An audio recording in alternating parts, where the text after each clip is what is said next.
So in the end I decided not to carry on trying to repair the old damaged lids. I had a bit of a go at it, but the amount of work involved to do it, I would have been here for weeks. So yesterday I splashed out and I bought a 2440 millimetre by 1220 millimetre by 12 millimetre thick sheet of AA grade marine ply.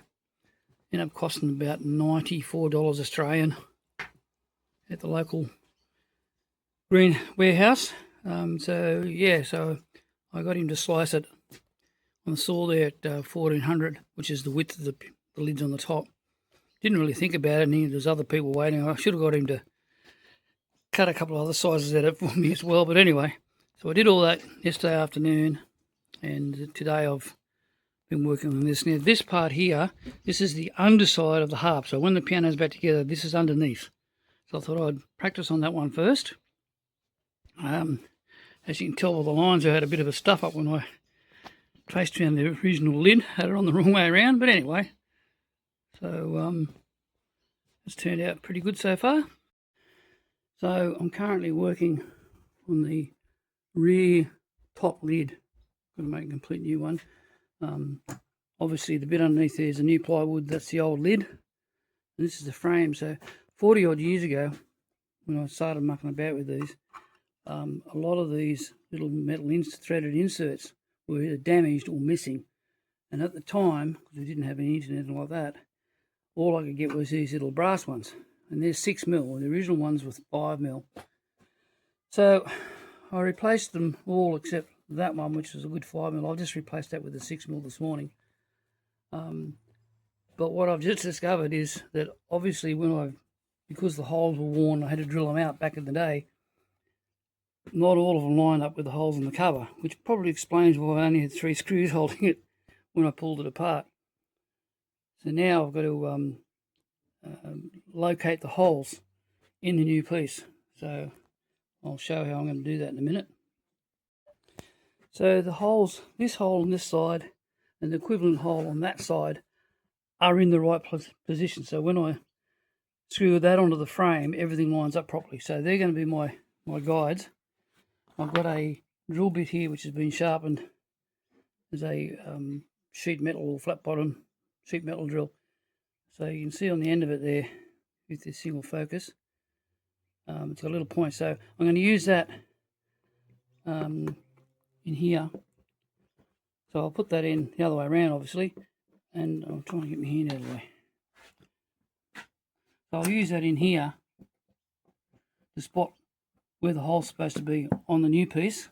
Do the same on the other side. And then what I'm thinking I'll do is I'll get a bit of 6mm bolt or 6mm thread bar, whatever, cut it off, and I'll grind or machine a point on one end. And what I will do is I'll screw that down into the insert on the frame. I might actually do 4 of them, so I can do it all at once. And then using longer screws, use these ones to locate it in the frame. That will be on the new piece before I even cut it. And then I'll go around and have these little pointed pieces screwed in, just sticking up out of the frame. Then I can go around with a hammer and gently give it a tap, which hopefully the point will then mark the wood where the screw hole has to be. I'll do a bit more on that as I get there. As you can see, this lid was pretty stuffed. So my little pins are in place. Got 2 screws that line up properly in place as well. And I've just gone round using a bit of wood, a hammer, give a whack on the top of each with the 4 pins. Hopefully it'll leave an indentation in the other side so I know where to drill the holes. All will be revealed shortly. So these are my little transfer pins. As you can see, they're quite small. Had to file some flats on them. One's escaping.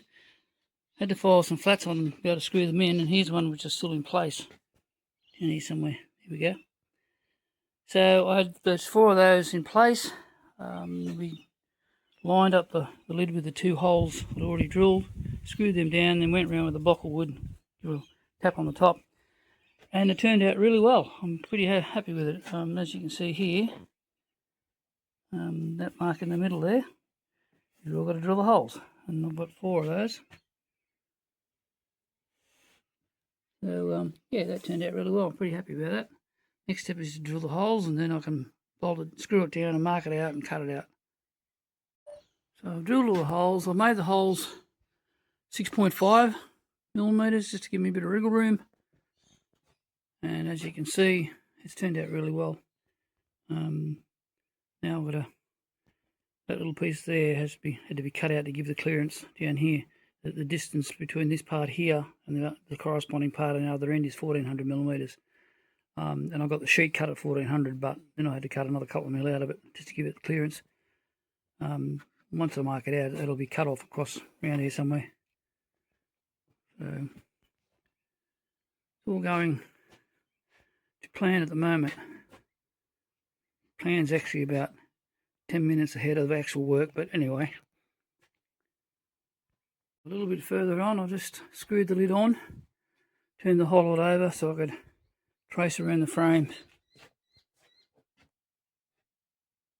where the bits have got to be cut off. So now I've got to turn it back over, pull it apart, set the appropriate guides, fences, whatever you want to call them, for the jigsaw, and cut it out. All good fun. I'm a little bit disappointed with this sheet of plywood that I bought. When I looked at it at the store and pulled it off the rack and I had a good look at it, it was straight, there was no bows.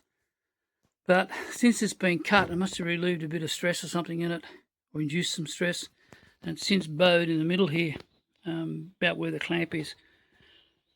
Bowed quite considerably. It's probably down 8-10 mil in the middle.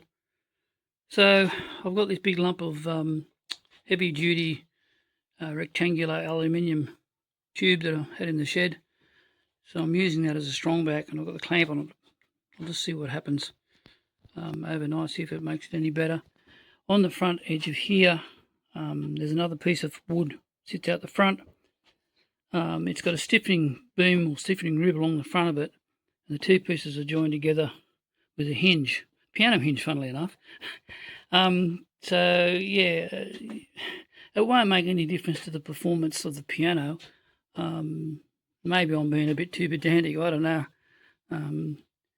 But anyway, I'm not going to buy any more wood, so this will have to do. I'll do the best I can with it, and what's good enough is good enough.